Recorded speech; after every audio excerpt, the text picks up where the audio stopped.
ጀግና እንዲያውም በዝምታው ነው የሚያስፈራ። በቀጣይ እንዲህ እናደርጋለን ታደርጉ አስባችኋል ጥሩ ነው ይሉና እነሱ ቀድሞ ያበላሹታል። ዝም ማለት እስራኤላውያንን ነው የሚመስል። እስራኤል በጠባያቸው ቤተ ክህነትና ቤተ መንግስትን የሚሰድብላቸው ሰው ይወዳሉ።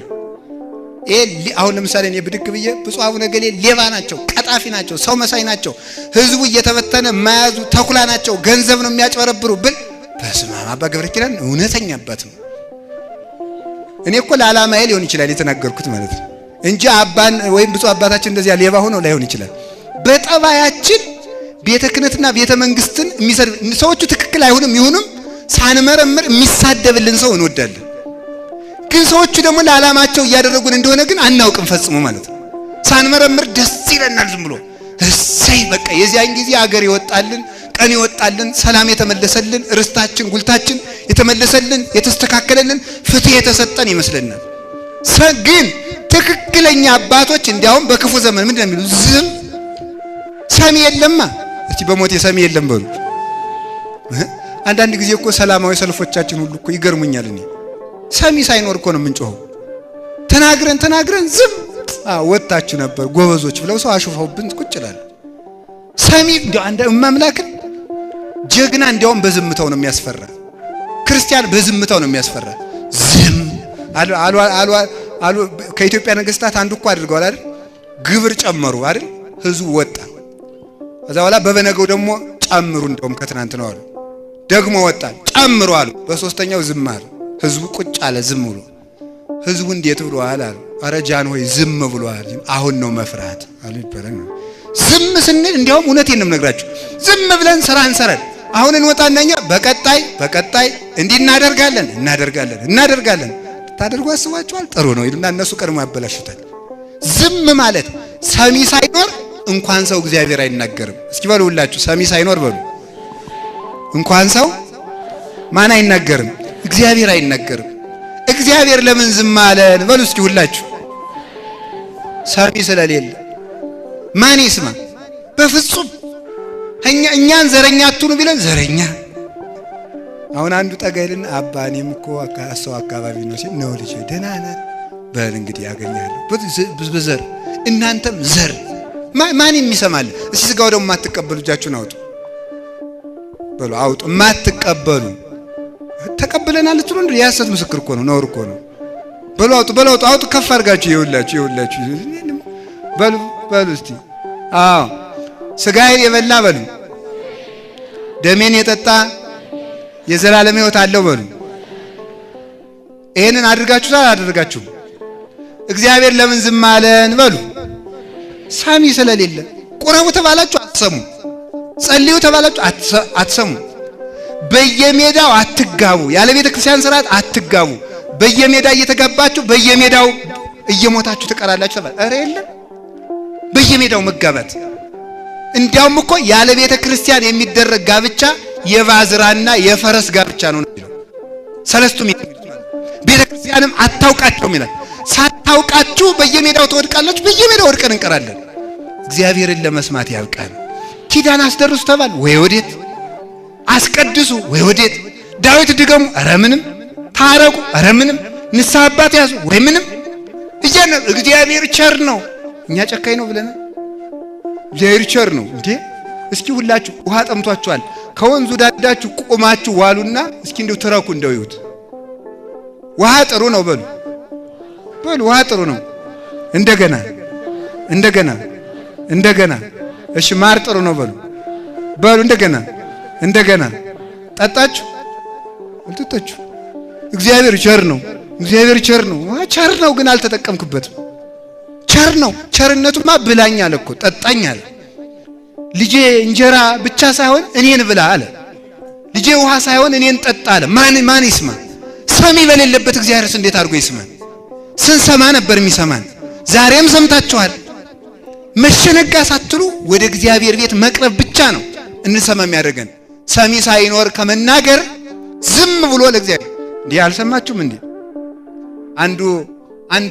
አንድ መስፍን እኮ ኢትዮጵያ ውስጥ እኮ አደረገ። ለንጉሱ አልገዛም ብሎ ንጉሱን አልነግራችሁም።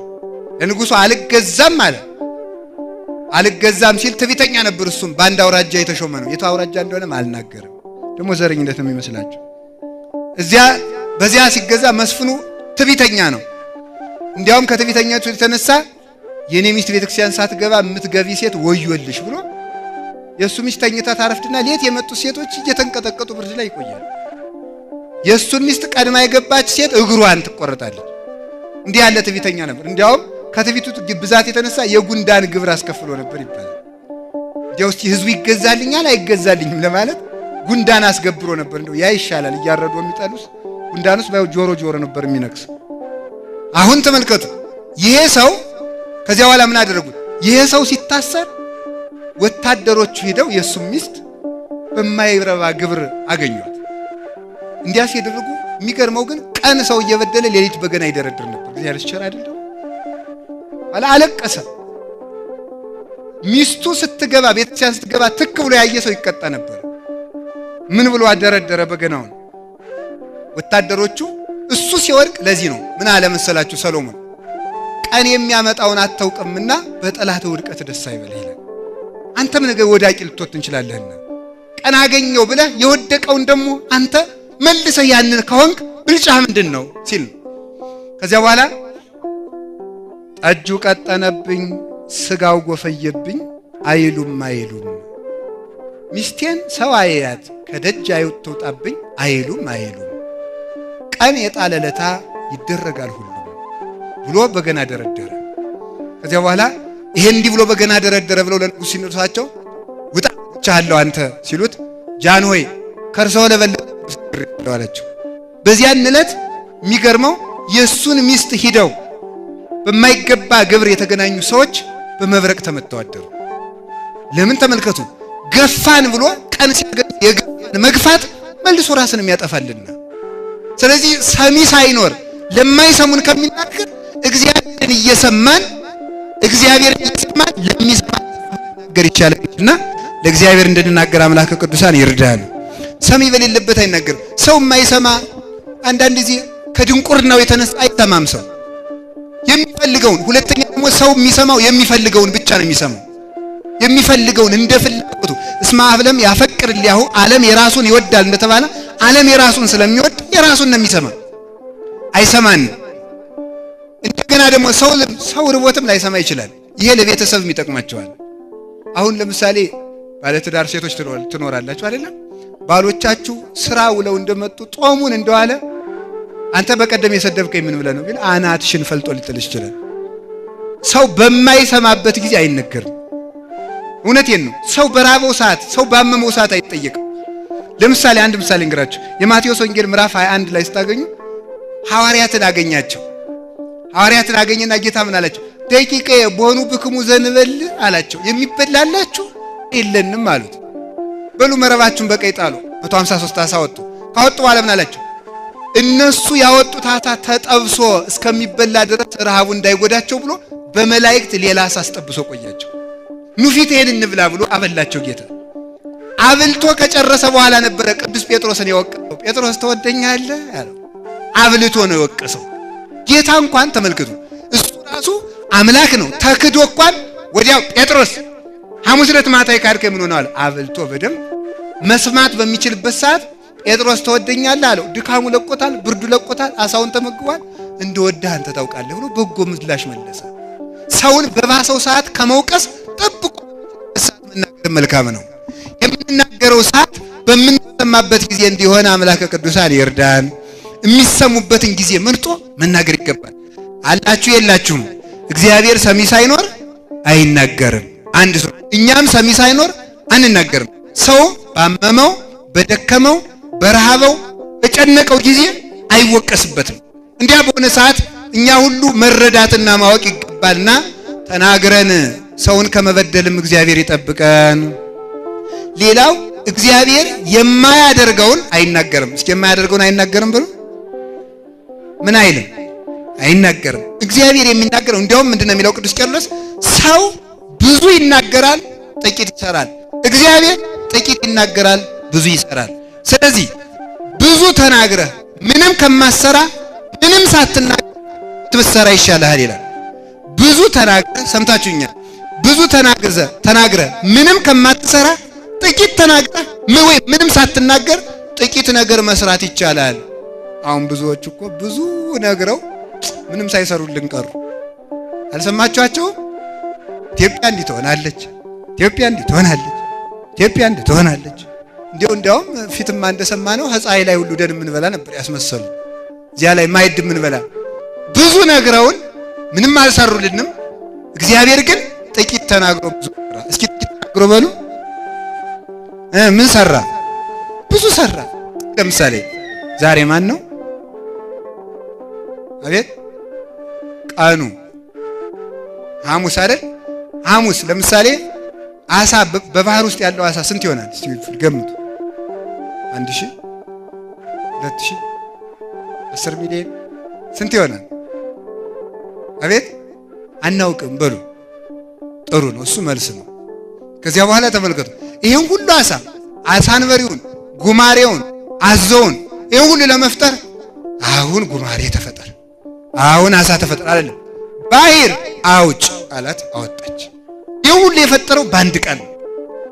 ጤፉ፣ ስንዴው፣ በቆሎ በዓለም ላይ ስንት እጽዋት አሉ? ዛፉ፣ ወይራው፣ ምሳናው አቅሜን በቁሻላ ይሁሉ ምን ቆጥረዋል? ምን ብሎ ተቆጣ? ምን ስንት ጊዜ ተናግሮ ተቆጠረው ብሎ ታብቅል ነው ያለ። ዝም ብሎ መሬት ታብቅል ሲል ይሄን ሁሉ ፈጠረ። ታብቅል ብቻ ብሎ እኮ ነው።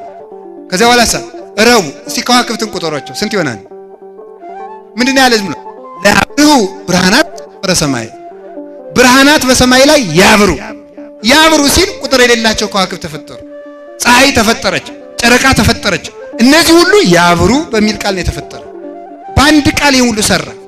ሰማይና ምድርን ለይኩን ይሁን አለ፣ ፈጠራቸው። ዝም ብሎ አሰበ።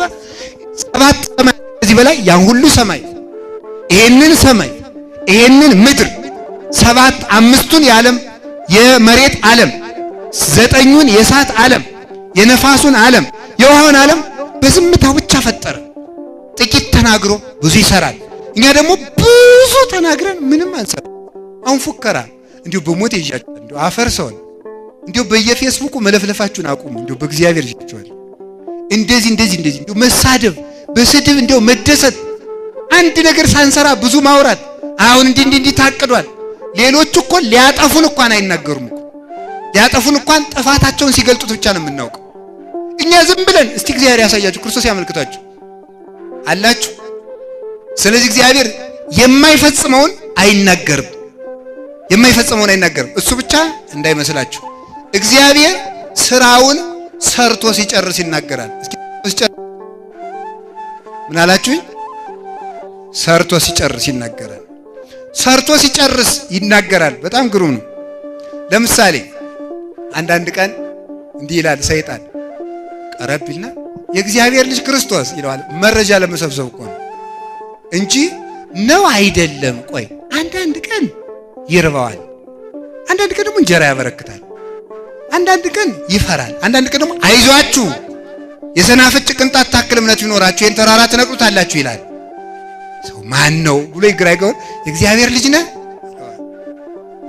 ዝም ይላል። አንተ ሰይጣን ከኋላ ይላል።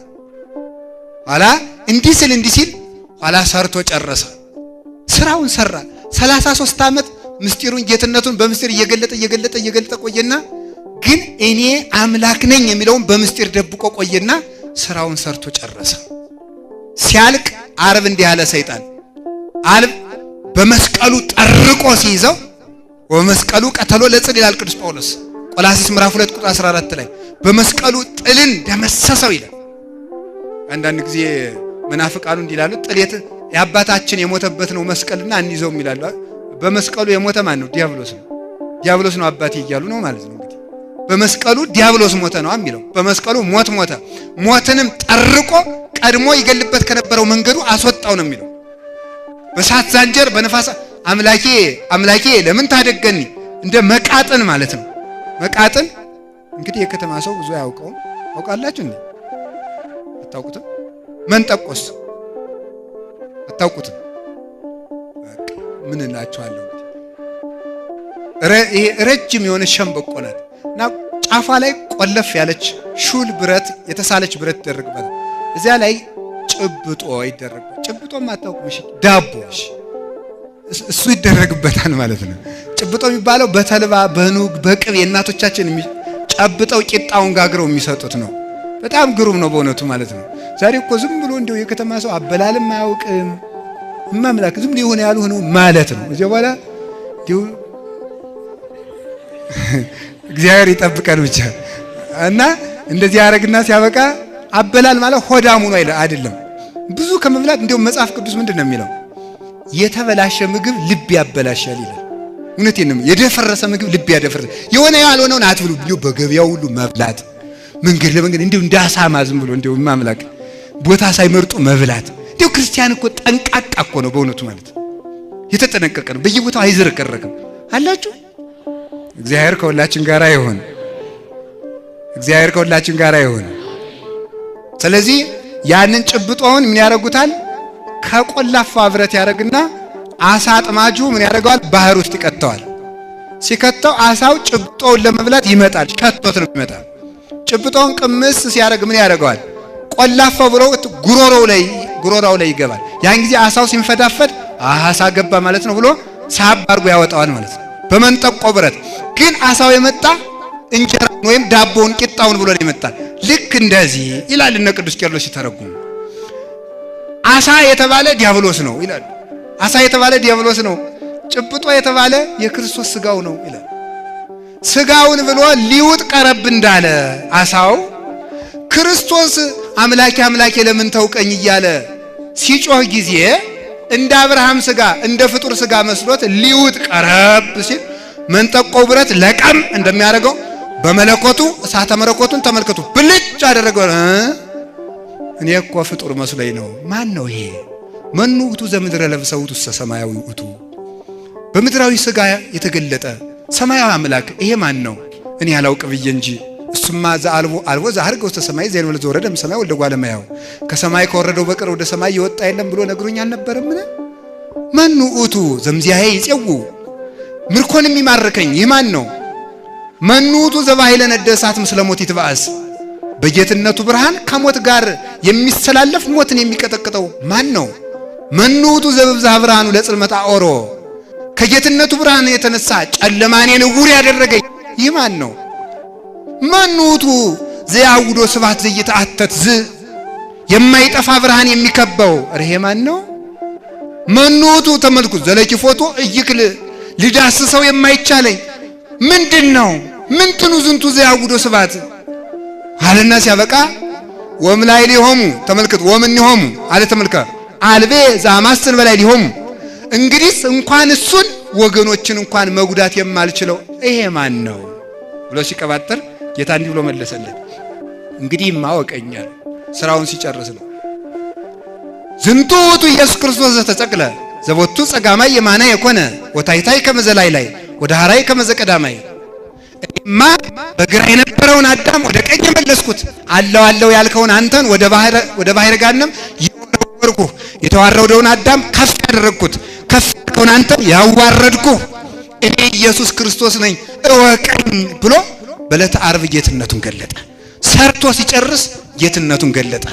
በሰማይ የሰማይ ጌታ መሆኑን ፀሐይን አጨልሞ ጨረቃ እንደማልብሶ ከዋክብትን አርግፎ፣ የምድር ጌታ መሆኑን አለቱን ሰንጥቆ ሙት አስነስቶ የመቅደስ መጋረጃ ቀዶ ጌታ መሆኑን ለዲያብሎስ ገለጠ። ሰርተን ጨርሰን እንድንናገር አምላከ ቅዱሳን ይርዳን። ሳይጨርሱ ሳይሰሩ መናገር ምንም ትርጉም የለም። ዝም ብላችሁ በሞት ይያያችኋል። ዝም ብላችሁ ስራ ስሩ። ለሀገርም ለቤተ ክርስቲያንም ለግላችን ዝም። ሌላው ቀርቶ ልትቆርቡ ካሰባችሁ እቆርባለሁ ይባል። ነገ አስቀድሳለሁ ካላችሁ ዲያብሎስ ነው አስባል ብሎ እንደ ስራው ሰርቶ ነው ያድራል ማለት ነው። እንዲህ አይባልም። እንዲያውም ሁለት መነኮሳት በነገራችሁ ላይ ሰይጣን የዓለምን እቅድ በሙሉ እያበላሸ የሚኖረው ባፍ ነው፣ በሌላ አይደለም። በንግግር ብቻ ነው የሚያበላሸው። ሰይጣን የሰውን የልብ ተግባር የልብን እቅድ የማወቅ ስልጣን አልተሰጠውም። ባፋችን የምንናገረውን ነገር እያወቀ ነው። ጠንቋዮች ራሱ በምን እንደሚነግሩን ታውቃላችሁ? ሰይጣን የተነገረን ነገርና የተደረገ ነገር ያውቃል።